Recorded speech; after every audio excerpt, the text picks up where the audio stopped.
자, 마침내 리플과 SEC의 기나긴 법적 공방이 끝이 났습니다. 리플랩스의 법률 책임자죠. 우리 스튜어트 알데로티가 소송에 대한 마지막 트윗이라고 말을 하면서 이렇게 글을 하나 또 올렸거든요. 자, SEC가 항소를 취한 데 이어서 리플랩스도 SEC에 대한 교체 항소를 취하하기로 합의를 했다고 합니다. 자, 그리고 리플랩스가 납부했던 벌금 있죠. 1억 2,500만 달러. 이 벌금 중에서 5천만 달러, 그러니까 우리 돈으로 한 730억 정도는 SEC에서 먹고 나머지는 리플한테 이제 반환을 한다고 하네요. 리플 커뮤니티 입장에서 보면 아니 이거 뭐 SEC 이 자식들 때문에 우리가 얼마나 큰 손해를 봤는데 5천만 달러는 또 왜 주는 거냐 이렇게 생각하는 게 당연하겠죠. 하지만 이거는 그냥 저 내피셜입니다. 제 내피셜이에요. SEC와 리플랩스에서 이제 각각 항소심 취하를 했지만 1심에서 토레스 판사가 리플랩스가 초기에 프로그래밍 방식으로 고객들한테 XRP를 판 거 이거는 증권법 위반이다 이렇게 판결을 했잖아요. 그 부분이 아직 유효하기 때문인 것 같습니다. 그리고 이 스튜어트 알데로티가 또 뭐라고 적어놨냐면 SEC의 요청에 따라 법원에 이전에 부과된 표준 금지 명령에 대해서 해제를 해달라고 요청할 예정이다 이렇게 말을 했거든요.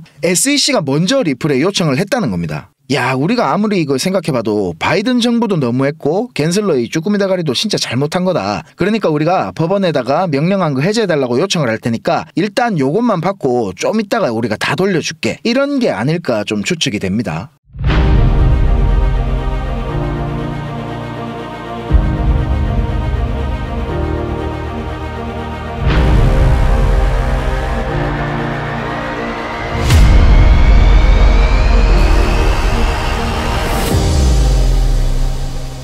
자, 우리 XRP 홀더들한테 정말 중요한 뉴스가 하나 있습니다. 플레어 네트워크 다들 아시죠? 옛날에 저 언제입니까? 23년도 초에 업비트에 XRP 갖고 계셨던 분들 스파크 토큰이랑 그 FLR 플레어 이거 에어드랍 받아보신 분들이 있다 아닙니까? 그죠? 바로 그때 플레어가 이 플레어입니다. 자, 이 플레어 네트워크는 그 비트코인이나 XRP 아니면 라이트코인 같이 이렇게 스마트 컨트랙트를 지원하지 않는 네트워크에서도 이더리움처럼 스마트 컨트랙트 기능을 구현하게 만들어주는 프로젝트거든요. 작년 말에 얘네가 FSS이라는 걸 만들었죠. 리플 레저에 있는 XRP를 플레어 네트워크에서 이제 실시간으로 양방향 전송이 가능하게 구현을 했다고 하는 건데 이게 뭐 기술적으로 대단한 건 아니고요. 어떤 식으로 작동이 되는 거냐면 XRP 레저에 이제 XRP가 있어요. 그러면 여기서 이제 락업을 시킵니다. 락업을 시키면 똑같이 플레어 네트워크에서 1:1 비율의 FXRP가 발행이 되는 거예요. 이런 걸 바로 이제 네트워크 브릿지라고 부르는 건데 플레어 네트워크에서 발행된 FXRP를 스테이킹을 딱 시키잖아요. 그러면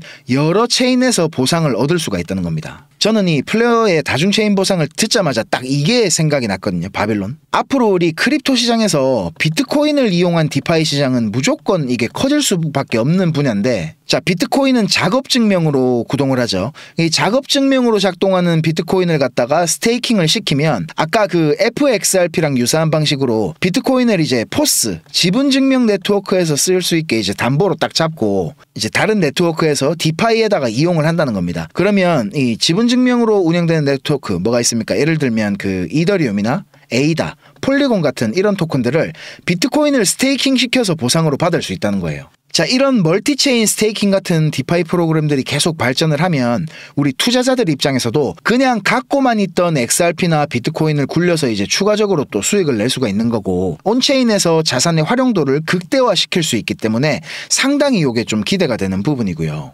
다만 한 가지 제가 걱정되는 거는 예전에 루나 아시죠? 루나는 이제 스테이킹 해제하는데 2주가 걸렸어요. 이렇게 시간이 걸린다면 진짜 좀 곤란할 것 같거든요. 플레어에다가 이제 XRP 스테이킹 하는 거는 제가 새로운 소식 나올 때마다 여러분들한테 전달해 드리고 스테이킹이 이제 본격적으로 지원이 되면 직접 제가 해보고 여러분들께도 어떻게 하는지 자세히 설명을 드릴 테니까요. 영상 놓치지 않으시려면 채널 구독 요 꼭 누르셔야 되겠죠. 자, 그리고 이 XRP를 이용한 디파이 프로젝트뿐만 아니라 리플은 이제 본격적으로 실물자산 토큰화 RWA 플랫폼으로의 확장을 도모하고 있거든요. 얼마 전에 리플이 이제 리플 커스터디에 대한 상표 출원을 마쳤다고 합니다. 거액의 현금을 들여서 메타코와 스탠다드 커스터디 같은 이런 라이센스를 이미 획득한 수탁 기업들을 인수했기 때문에 이렇게 빠른 시기에 리플 커스터디 서비스를 런칭할 수 있게 된 건데요. 리플이 이제 리플 USD를 발행한 이유도 고가치 자산들의 안정적인 토큰화를 염두에 둔 것이고 유럽에서 이제 미카법이 시행되고 있잖아요. 미카법이 시행되기 훨씬 전부터 처음부터 아일랜드 법인을 딱 설립했죠. 그래서 우회적으로 유럽 시장에 알박기를 했던 거, 이런 것도 모두 다 지금 와서 생각해보니까 리플랩스라는 기업을 실물자산 토큰화에 특화된 플랫폼으로 이제 더 나아가서는 미래 블록체인 은행의 모습을 갖추기 위한 전략이었다고 판단이 되거든요. 자, 리플이 지금 이 RWA 시장에 이렇게나 진심인 이유는 결국 이 돈 때문이겠죠.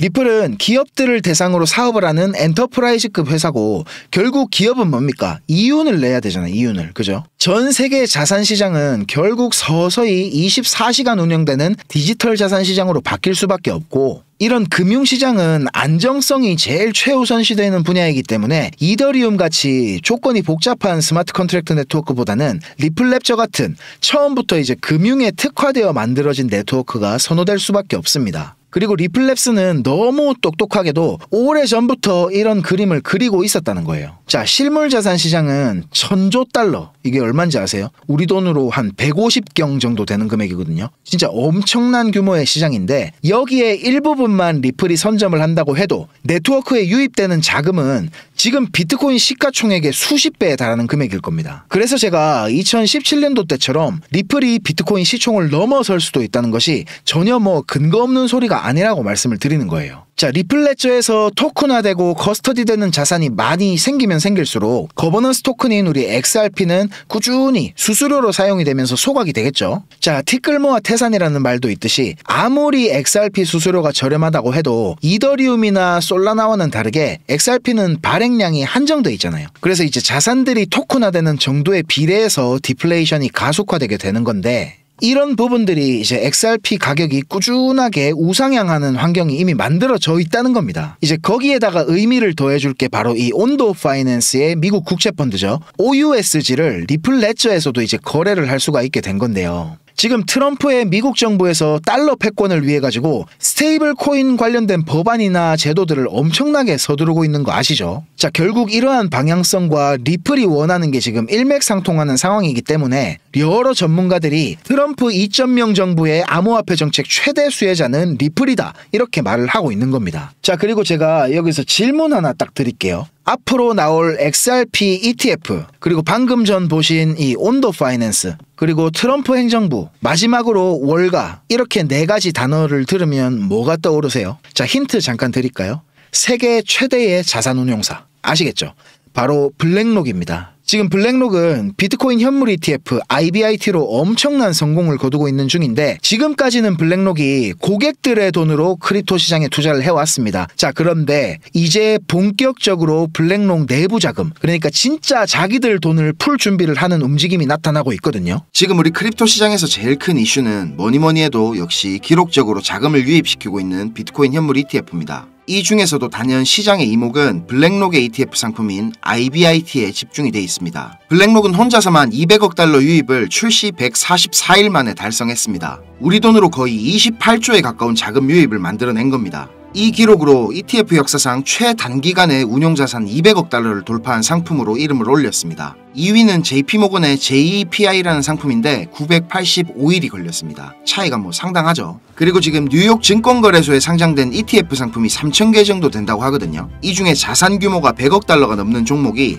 4%밖에 안 됩니다. 평균적으로 수년에서 길게는 수십 년이 걸리는 건데, 블랙록은 이걸 144일 만에 해낸 겁니다. 블랙록 레리 핑크 회장은 예전에는 뭐 비트코인 욕을 엄청 했었죠. 돈 세탁을 위한 돈이라는 둥 뭐 이런 소리들을 했었습니다. 그런데 2022년도부터 입장을 완전히 바꿉니다. 스테이블 코인 USDC 아시죠? USDC의 발행사인 서클에다가 4억 달러 투자를 발표하고 나서 블랙록의 기관 고객들 중에서 비트코인에 관심이 있는 투자자들을 조용히 끌어들였습니다. 그리고 나서 사모펀드를 하나 만들어가지고 블랙록 자체 자금으로 비트코인에 투자를 하기 시작했습니다. 올 초에 비트코인 현물 ETF 상품이 승인된 직후에는 이런 말을 했었죠. 비트코인은 디지털 골드다. 금을 대체할 글로벌 자산이다. 월스트리트의 제일 큰 스피커 중에 하나인 레리 핑크의 이런 발언 때문에 비트코인은 금처럼 완벽하게 제도권 안에 들어온 가치 저장 수단으로 인정을 받고 있습니다. 세계에서 제일 큰 돈을 굴리는 부리는 블랙록의 CEO가 이런 말을 하니까 자연스럽게 뉴욕 거래소에 천문학적인 자금들이 유입이 되고 그동안 상장사 중에서 비트코인 보유량으로는 항상 최고를 달리던 마이크로 스트래티지를 제치고 블랙록이 세계에서 비트코인이 제일 많은 회사로 올라섰습니다. 이 뉴스가 나오던 시점에 27만 4천 개가 조금 넘게 보유하고 있더라고요. 어마어마하죠. 마이크로 스트래티지의 마이클 세일러가 2020년부터 비트코인을 모았는데 4년 동안 사모은 양을 블랙록은 3달 만에 뛰어넘은 겁니다. 지금은 30만 개도 훨씬 더 넘는 비트코인을 보유 중입니다. 그리고 얼마 전에는 이런 일도 있었는데요. 헤데라가 블랙록하고 파트너십을 진행하는 것 같이 트위터에다가 글을 올렸었는데 발표 직후에 헤데라는 하루 만에 가격이 2배가 넘게 급등을 했었습니다. 근데 다음날 블랙록에서 사실 무근이다, 전혀 모르는 일이다, 이렇게 파트너십이 아니라고 발표를 했죠. 이 발표를 하자마자 가격이 40%가 넘게 폭락을 했습니다. 이거를 단순한 해프닝으로 볼 수도 있지만 다른 관점에서 한번 보면 지금 크립토 시장 주도권을 블랙록이 완전히 쥐고 있다고 볼 수 있는 대목입니다. 그냥 블랙록 이름만 살짝 들려도 이렇게 막 미친듯이 펌핑이 오는 걸 보면 운용자금 1경원, 세계 최대의 자산운용사라는 타이틀이 괜히 만들어진 게 아니다라는 생각이 듭니다. 자, 그런데 이런 공룡 같은 블랙록이 앞으로 주목하고 있는 섹터는 뭘까요? 블랙록뿐만이 아니고 세계 경제시장 전체가 지금 주목하고 있는 분야죠. 형님들 많이 들어보셨을 RWA, 실물자산 토큰화, 이겁니다. 처음 들어보시거나 들어는 봤는데 이게 뭔지 잘 모르시는 형님들을 위해서 설명을 좀 드리자면 말 그대로 현실 세계에 있는 실물 자산들을 온체인으로 불러와가지고 토큰으로 만든다는 겁니다. 우리가 가지고 있는 부동산이나 자동차, 그리고 곡물이나 석유, 금 같은 이런 상품성 자산, 그리고 주식이나 채권, 예술품, 심지어는 탄소 배출권 같은 것들도 블록체인에서 토큰화를 시킨다는 겁니다. 자, 그런데 왜 이런 실물 자산들을 토큰화하려고 하느냐? RWA를 통해서 기존의 실물 자산 시장의 낮은 유동성 그리고 높은 진입 장벽 같은 이런 비효율성들을 개선하는 데 목적이 있는 겁니다. 대표적인 RWA의 적용 사례는 역시 이런 부동산이겠죠. 부동산의 토큰화를 통해 가지고 소유권이나 임대권을 이제 블록체인 상에서 거래할 수 있게 된다면 기존의 복잡했던 거래 방식과 소액 투자에 불가능으로 접근이 어려웠던 부동산 시장은 더 많은 사람들에게 개방이 될 거고 엄청난 유동성의 증가를 촉진시킬 겁니다. 그리고 예술품이나 소장품들도 토큰화가 된다면 고가의 소장품들의 조각 투자, 이걸 해가지고 소유권의 일부를 가질 수가 있기 때문에 마찬가지로 유동성과 접근성이 엄청나게 향상이 되겠죠. 그리고 증권이나 금융상품의 토큰화도 상당히 중요한 부분인데 기업 입장에서는 추가 자금을 모집하고 효율적으로 자산을 관리할 수가 있을 것이고, 주식시장은 지금 내가 만약에 주식을 팔면 2거래일 이후에 돈을 받을 수가 있는데 토큰화를 통해서 우리 크립토 시장처럼 24시간 열려있는 이런 T+0의 시대가 개막될 수도 있습니다. 보스턴 컨설팅 그룹 BCG에서 발표한 보고서에는 RWA 시장이 16조 달러 시장으로 성장할 거라는 전망을 했는데요. 우리 돈으로 환산하면 무려 2경 1600조라는 천문학적인 금액입니다. 이런 꿀통을 블랙록이 가만히 그냥 쳐다보고 있을 리가 없겠죠. 지난 2월에 블랙록에서 이렇게 기관 고객들을 대상으로 비공개 컨퍼런스를 했던 거 제가 여러 번 말씀드려서 다들 기억나실 겁니다. 정말 보수적인 기관 투자자들을 대상으로 하는 이런 자리에서 전체 포트폴리오에서 비트코인 비중을 28%까지 늘리라고 블랙록이 이렇게 파격적인 발언을 한 게 알려졌었죠. 근데 이 컨퍼런스가 겉으로 보기에는 비트코인 현물 ETF 출시를 앞두고 블랙록이 고객들을 대상으로 홍보를 하는 것 같이 보이는 자리였는데, 비들 아시죠? 블랙록이 얼마 전에 처음으로 출시한 RWA 펀드 이름인데 출시되기 한 달도 전에 있었던 이 자리에서 벌써 비들이라는 이름을 쓰면서 출시를 예고를 했었고, 비들이 출시가 되면 가치 상승이 예상되는 코인들도 브리핑을 하면서 VIP 기관 고객들에게 수요 조사를 하는 내용도 정보원을 통해서 제가 입수를 했습니다. 그리고 비들을 설명을 하면서 just a taste, 그냥 맛보기일 뿐이다, 이런 워딩을 쓰기도 했습니다. 미국 국채 토큰화 펀드의 중심에 있는 이 비들이 맛보기 정도밖에 안 된다는 말입니다.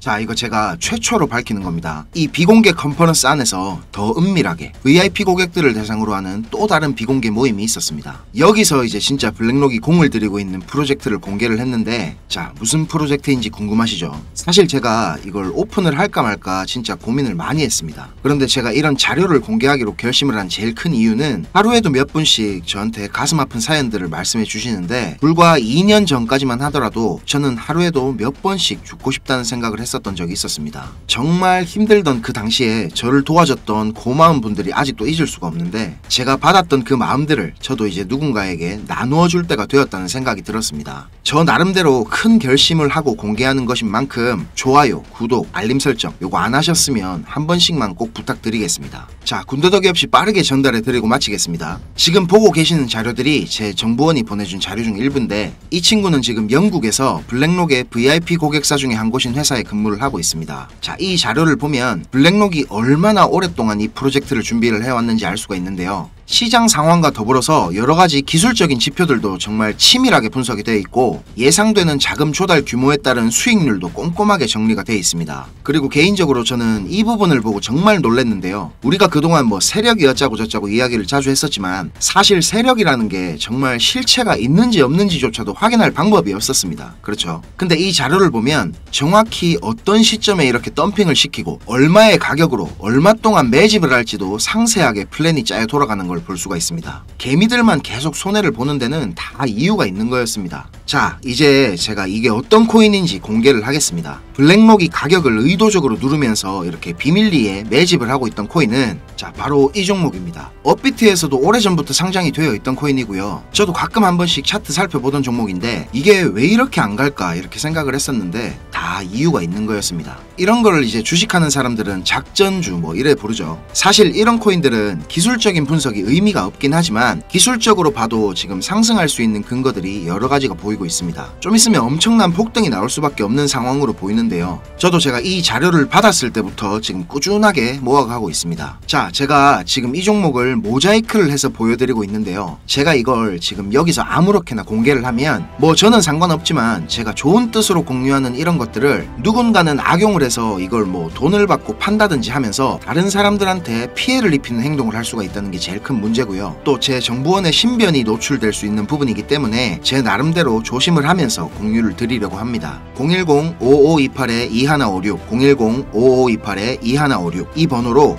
블랙록 이렇게 문자 한 통 보내주세요. 제가 확인을 하고 한 분도 빠짐없이 보내드리도록 하겠습니다. 자, 이 자료가, 이 종목이 거짓말 같고 못 믿으시겠으면 그냥 지나치셔도 좋습니다. 그런데 아까 말씀드렸듯이 예전에 저처럼 지금 많이 힘드신 분들은 꼭 연락 주셔서 수익 얻어가시길 바라겠습니다. 우리가 이렇게 유튜브라는 곳에서 얼굴도 모르고 만나는 거지만 이게 또 계기가 돼서 좋은 인연으로 많이 이어지게 될지 누가 압니까? 그렇죠? 자, 영상 시청하시느라 고생 많으셨고요. 저는 다음 영상에서 더 좋은 분석과 빠른 소식들 가지고 다시 찾아뵙겠습니다. 감사합니다.